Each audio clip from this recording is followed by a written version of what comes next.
মেডিকেলে যাওয়ার পরে তো আমরা শরীরে চিনতাম পারছি না। এই ধরনের আর যেন মর্মান্তিক কোনো ঘটনা না ঘটে, আর যেন কেউ প্রাণ না যায়, আর কেউ মার্কুল খালি হয় না।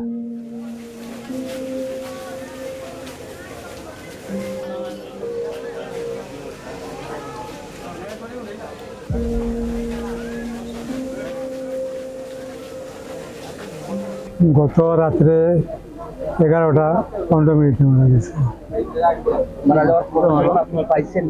মারা যাবার খবর আমি পাইছি রাত্রে। এর আগের ঘটনা আমি কিছু বিস্তারিত হইতে, যখন মূল ঘটনা হয়, ঘটনা শুনিয়া যখন যাই আমরা মেডিকেলে যাওয়ার পরে তো আমরা শরীরে চিনতাম পারছি না। খার ছেলে খেয়ে এটা আমরা মনে হয় আমরা সব মনে উপলব্ধি দিয়েছি। খার ছেলে খেয়ে চিনার কোনো সুরত নেই। যাই হোক, শেষ পর্যন্ত আমার ভুয়া খান্তা তুবাত আছে, মনে হলাম যে মনে হয় আমার ভুয়া খান্তা তুয়া বাত আছে, হাতে গেছি গিয়া তো দেখিয়া হাত কেটে গেছে। তো আপনারা এটা সব কিছু অবগত আছেন। এখন আমি ক্লান্ত, আমি পরিক্রান্ত, আমি খাওয়ার বাসা আমি পাইতাম না। আমার আপন চাচার তো গরব ভাই বাতিকা, বাইরে করে বাতিকা, আপন চাচার তো গরব বাইরে করে বাতিকা।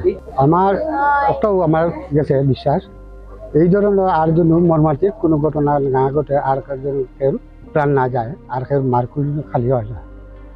যে বাচ্চাটা যাচ্ছেন না, এই বাচ্চার লাগানে আর কেউ বাপ বাবার না, ভাই আর না, আর কেউ মামা আর না।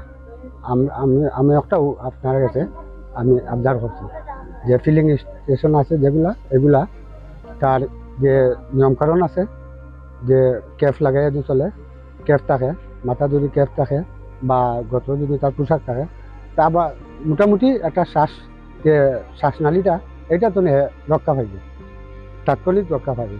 এই ধরনের মর্মান্তিক কোনো মৃত্যু আসবে না। তখন তো এই ফিলিং স্টেশনেও তার কাজ করে, চলে খায়। তখন আমরা তো বাড়ি আলা আছি, তখন আমরা পরবর্তীতে একটা চেষ্টা করবো কী করা যায়। তখন তো তাৎক্ষণিক বলা যাচ্ছে না, যে যেহেতু শাশুড় আছে, যে শাশুড়ি আছে, ওরা কী হবে। এরপরে আমরা বাইয়ান আছি, বাইয়ানকে বুঝা একটা ফসলা নিব, কিন্তু তখন তো আর তাৎক্ষণিক আমি কিছু ফসলা দিতে পারছি না।